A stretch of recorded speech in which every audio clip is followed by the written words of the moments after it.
नमस्कार। आज हम योग के एक ऐसे पहलू की बात करने वाले हैं जो सिर्फ आसनों से कहीं ज्यादा गहरा है। हम बात करेंगे योग थेरेपी की और समझेंगे स्वयं के विज्ञान को। तो शुरुआत एक सीधे से सवाल से करते हैं। क्या योग सिर्फ एक एक्सरसाइज है या फिर ये एक तरह की थेरेपी है? मतलब क्या इसमें हमारे स्वास्थ्य को एकदम जड़ से ठीक करने की कोई गहरी ताकत छिपी है? यही सवाल आज की हमारी पूरी बातचीत का बेस है। ठीक है, तो सबसे पहले ये समझना जरूरी है कि योग शब्द का मतलब क्या है।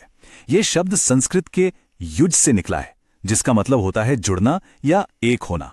और प्रैक्टिकली देखें तो योग हमारे शरीर, मन और भावनाओं के बीच बैलेंस बनाने का ही एक तरीका है। और जानते हैं, यही जुड़ाव, यही बैलेंस थेरेपी का पहला स्टेप है। तो आइए अब समझते हैं कि योग इंसान को देखता कैसे है। इसका एक अपना अलग ही मॉडल है, एक पूरा ढांचा है। और ये ढांचा सिर्फ हमारी हड्डियों और मसल्स की बात नहीं करता, नहीं, ये उससे कहीं आगे हमारे पूरे अस्तित्व की बात करता है। अच्छा, तो इस योगिक मॉडल के सेंटर में है कोश का कॉन्सेप्ट। कोश का सीधा सा मतलब है परतें या शीट्स। भारतीय दर्शन कहता है कि हमारा जो अस्तित्व है ना, वो एक प्याज की तरह है। एक के बाद एक 5 परतें हैं, और ये परतें बाहरी यानी फिजिकल से शुरू होकर अंदरूनी यानी सटल की तरफ जाती हैं। ये हैं वो 5 कोश। अन्नमय मतलब हमारा फिजिकल शरीर, प्राणमय यानी एनर्जी बॉडी, मनोमय यानी मन का लेवल, फिर आता है विज्ञानमय कोश जो विवेक की परत है, और आखिर में आनंदमय कोश यानी परम आनंद की अवस्था। अब देखिए, योग थेरेपी में जो मेन फोकस होता है वो पहली 3 परतों पर ही होता है। क्यों? क्योंकि ये तीनों एक दूसरे से बहुत गहराई से जुड़ी हुई हैं और हमारी रोज की हेल्थ का बेस यही है। बाकी के 2 कोश वो और भी सूक्ष्म हैं, और उन तक पहुंचने से पहले इन 3 पर काम करना बेहद जरूरी हो जाता है।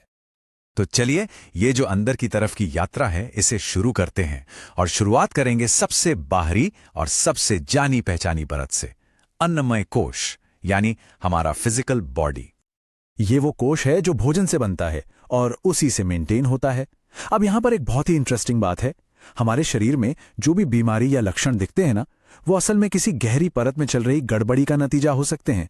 इसे ऐसे समझिए कि हमारा शरीर एक कैनवास की तरह है, जिस पर हमारे मन और हमारी एनर्जी की पूरी कहानी पेंट होती है। चलिए अब एक लेयर और अंदर चलते हैं। इस अन्नमय कोश यानी फिजिकल बॉडी को चलाता कौन है? वो कौन सी पावर है?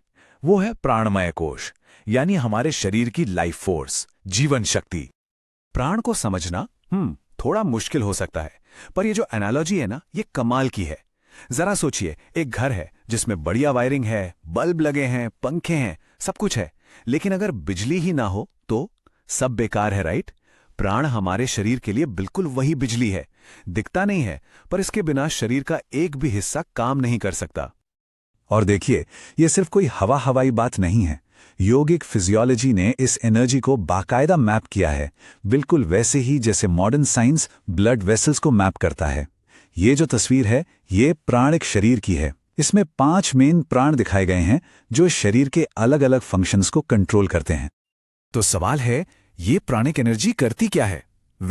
यही है जो हमारी मसल्स को मूव कराती है, ग्लैंड से हार्मोन्स निकलवाती है, हमारे ब्रेन को एक्टिवेट करती है और हमारी सेंसेस को देखने, सुनने, महसूस करने की पावर देती है। मतलब साफ है, अगर इस एनर्जी के फ्लो में कोई रुकावट आ जाए तो शरीर का कोई भी हिस्सा ठीक से काम नहीं कर पाएगा, पर चाहे वो फिजिकली कितना भी हिल्जी क्यों ना हो। और अब आते हैं कहानी के सबसे जरूरी मोड़ पर, उस जगह जहां असल में स्वास्थ्य और बीमारी की जड़ छिपी होती है। जी हां, हम बात कर रहे हैं मनोमय कोश की, यानी हमारे मन की परत। ये जो लाइन है ना, ये योग थेरेपी का पूरा सार है। इसे ध्यान से समझिए। मन में विकार शरीर में विकार पैदा करता है। इसका मतलब है कि असली जड़ तो मन है और इलाज भी वहीं होना चाहिए। जब तक हम मन पर काम नहीं करेंगे, शरीर का इलाज अधूरा ही रहेगा।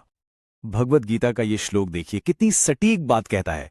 ये बताता है कि कैसे सिर्फ एक इमोशन, जैसे कि गुस्सा, पूरे सिस्टम को तबाह कर सकता है। गुस्से से आता है भ्रम, भ्रम से यादाश्त जाती है, यादाश्त जाने से बुद्धि खत्म, और बुद्धि खत्म होने से इंसान ही खत्म हो जाता है। मतलब ये एक इमोशन से लेकर पूरे विनाश तक का एक पूरा का पूरा रोड मैप है। तो यहां एक बड़ा फर्क समझना होगा। आज की जो मॉडर्न मेडिसिन है, वो ज्यादातर लक्षणों पर यानी सिम्टम्स पर फोकस करती है, और ये लक्षण कहाँ दिखते हैं? अन्नमय कोश में, यानी शरीर पर। लेकिन योग थेरेपी कहती है रुको, असली वजह तो एक लेवल और गहरी है। वो एनर्जी और मन के लेवल पर है, यानी प्राणमय और मनोमय कोश में। और ये गेम चेंजिंग अप्रोच है। ये हमें सिर्फ इलाज करने के बजाय असल में ठीक होने पर फोकस करने के लिए कहता है। तो ठीक है, अगर प्रॉब्लम इन तीनों लेयर्स में फैली है तो सॉल्यूशन क्या है? सॉल्यूशन ये है कि योग थेरेपी इन तीनों कोशों पर एक साथ काम करती है ताकि इनमें वापस बैलेंस लाया जा सके। और ये काम होता कैसे है वो इस स्लाइड में बहुत साफ है। देखिए, अन्नमय कोश यानी शरीर के लिए शुद्धिकरण की क्रियाएं हैं। प्राणमय कोश यानी एनर्जी को बैलेंस करने के लिए प्राणायाम है, अपनी सांसों पर कंट्रोल। और मनोमय कोश यानी मन को स्थिर करने के लिए ध्यान और मेडिटेशन जैसी टेक्निक्स हैं। मतलब हर लेयर के लिए एक टारगेटेड सॉल्यूशन। तो इसका निचोड़ क्या है? देखिए, योग थेरेपी सिर्फ बाहर के दुश्मनों जैसे कि वायरस या जर्म्स से नहीं लड़ती, नहीं, बल्कि हमारे शरीर और मन की अंदरूनी ताकत को, उसकी रेजिस्टेंस पावर को इतना बढ़ा देती है कि बाहरी खतरे हम पर असर ही न कर पाएं। यह सिर्फ इलाज नहीं है, यह है अंदर से मजबूत बनना। तो जाते जाते एक सवाल छोड़ जाते हैं। अगर हमारा शरीर, हमारी एनर्जी और हमारा मन ये सब आपस में जुड़े हुए हैं, तो फिर यह सोचना तो बनता है कि असली सेहत की शुरुआत होती कहां से है? क्या वो सिर्फ शरीर में है या कहीं और बहुत गहरे में?